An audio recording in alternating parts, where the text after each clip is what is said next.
Disney भले ही एक American company है बट उसकी ऑडियंस इंटरनेशनल है और डिज्नी इन्हीं ऑडियंस से रिलेट करने के लिए हर कीमत पर खरी उतरने की कोशिश करता है। ऐसे में डिज्नी की बहुत सारी ऐसी मूवीज हैं जिन्हें अमेरिकन वर्जन में कुछ और इंटरनेशनल वर्जन में कुछ और ही दिखाया गया था, जहां पर कुछ चेंजेस तो इतने माइन्यूट और सटल थे कि शायद आपने इन पर ध्यान भी नहीं दिया होगा। आज की इस वीडियो में हम ऐसे ही टॉप 10 सटल चेंजेस के बारे में बात करने वाले हैं, जिसका आइडिया हमें हमारे सब्सक्राइबर लकी राज ने दिया था। और अगर आपके पास भी कोई ऐसा ही धांसू आइडिया है तो उसे कमेंट्स में मेंशन करना मत भूलिएगा। हे गाइस, मेरा नाम है पंकज सागर और आपका स्वागत है गेमों को हिंदी के एक और फ्रेश वीडियो में। Now without wasting any more time, let's get started.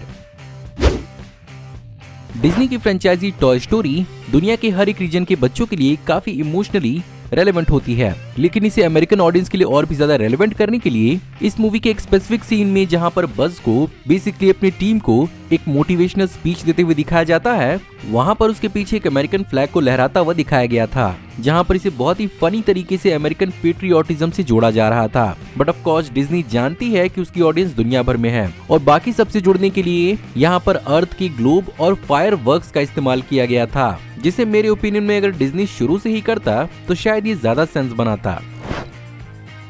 International audience के लिए एक चेंज हमें देखने को मिला था अप मूवी के अंदर भी। वैसे तो एक बहुत बड़ा सिग्निफिकेंट चेंज नहीं था, बट अगर आप ध्यान से इसे देखोगे तो ये बेसिकली एक ईस्टर एग की तरह है, जहां पर जिस इनिशियल लाइफ मोन्टाज के अंदर कार्ल और एली को पैराडाइज फॉल्स के लिए जार में पैसे जुटाते हुए दिखाया जाता है, अमेरिकन वर्जन के अंदर उस जार में पैराडाइज फॉल्स लिखा होता है, लेकिन इस मूवी के वर्ल्ड वाइड वर्जन के अंदर पैराडाइज फॉल्स की एक हैंड ड्रॉन फोटो होती है, जो मेरे हिसाब से ओरिजिनल यूएस वर्जन से भी ज्यादा काफी अच्छा मैसेज दे सकती थी और इसे ओरिजिनली इसी तरह रखना चाहिए था।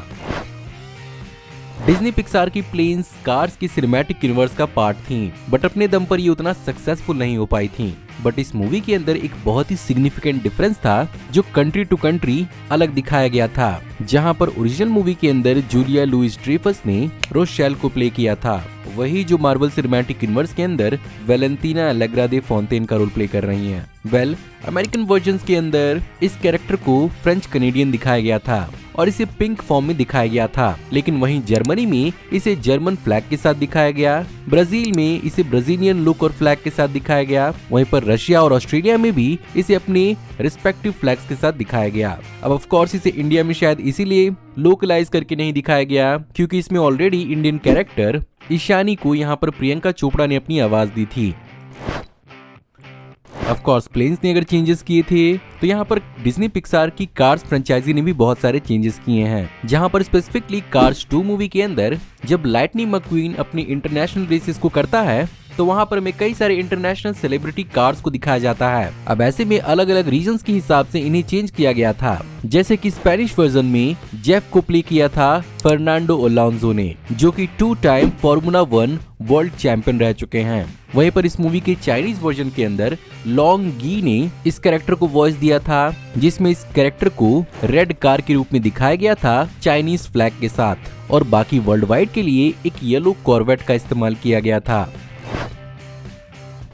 इसके अलावा डिज्नी की लेजेंडरी मूवी इनसाइड आउट में भी बहुत सारे ऐसे कई सारे चेंजेस थे, इसे इंटरनेशनल ऑडियंस का ध्यान रखते हुए रखा गया था, जहां पर सबसे पहले जिस सीन के अंदर रायली के डैड को डिस्ट्रैक्टेड दिखाया जाता है, उसके दिमाग में बेसिकली यूएस, कनाडा और रशिया के अंदर आइस हॉकी का गेम चल रहा होता है, लेकिन वहीं पर बाकी दुनिया के लिए यहाँ पर उसे सॉकर से रिप्लेस कर दिया गया था, ताकि ये बेसिकली अलग अलग रीजन्स के हिसाब से रेलेवेंट लग सके। वहीं पर रायली जिस सीन के अंदर उसे वेजिटेबल खिलाया जाता है, उस सीन्स के अंदर वेजिटेबल्स को भी अलग अलग हिसाब से चेंज किया गया था, जैसे कि यूएस में उसे बीन्स के रूप में दिखाया गया था, वहीं पर जापान के अंदर इसे शिमला मिर्च से रिप्लेस किया गया था, क्योंकि अपेरेंटली जापानीज किड्स शिमला मिर्च खाना पसंद नहीं करते हैं फॉर सम रीजन।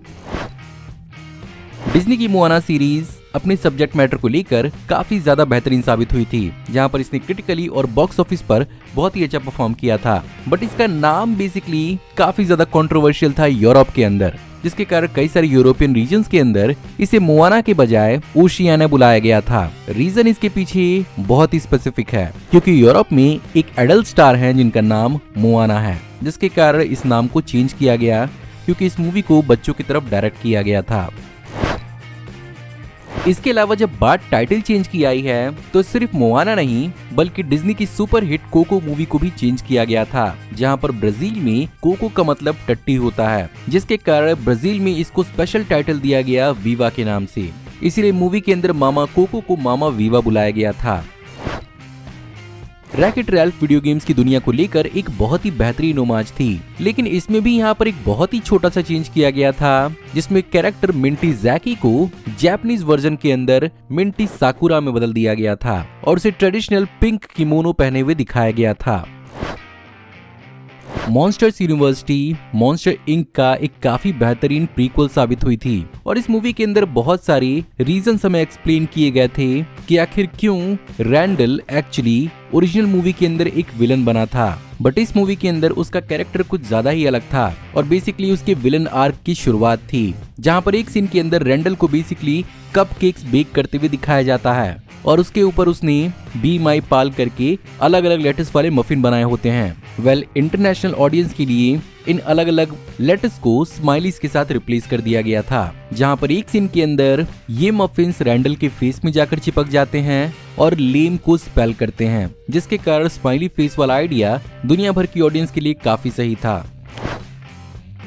खैर, अगर इस तरह के कस्टमाइज्ड कैरेक्टर्स की बात की जाए तो डिज्नी की ज़ूटोपिया मूवी किसी से भी कम नहीं थी और अलग अलग रीजन्स के हिसाब से कैरेक्टर्स को काफी बेहतरीन तरीके से चेंज किया गया था, जहां पर स्पेसिफिकली जैसा कि ये मूवी जानवरों की थी, लोकलाइज्ड एनवायरनमेंट्स के हिसाब से यहाँ पर न्यूज रिपोर्टर्स को जानवरों के रूप में चेंज किया गया था, जिसमें यूएस और कनाडा में व्हाइट लेपर्ड और मूस को दिखाया गया था, वहीं पर चाइना में पैंडा, ब्राजील में चीता, ऑस्ट्रेलिया में कोआला और जापान में बीवर को दिखाया गया था। सो गाइज, ये थी आज की वीडियो। मैं उम्मीद करता हूँ आपको आज की वीडियो पसंद जरूर आई होगी और अगर आपको आज की वीडियो पसंद आई हो तो प्लीज वीडियो को लाइक जरूर करिएगा। कमेंट्स में आप बताइए कि आप और कौन कौन से डिज्नी मूवीज के इस तरह के चेंजेस के बारे में जानते हैं और हाँ, आपके दिमाग में कोई नया टॉपिक है तो उसे मेंशन करना मत भूलिएगा। अगर आप इस चैनल पर नया है तो प्लीज चैनल को सब्सक्राइब कर लीजिए, क्योंकि हम ऐसी औसम वीडियो इस चैनल पर लाते रहते हैं। मैं जल्द ही आपको एक नई वीडियो में देखने को मिलूंगा, तब तक आप हमारी इन वीडियोस को एंजॉय कर सकते हैं। Thank you for watching, see you in the next video, till then take care, good bye.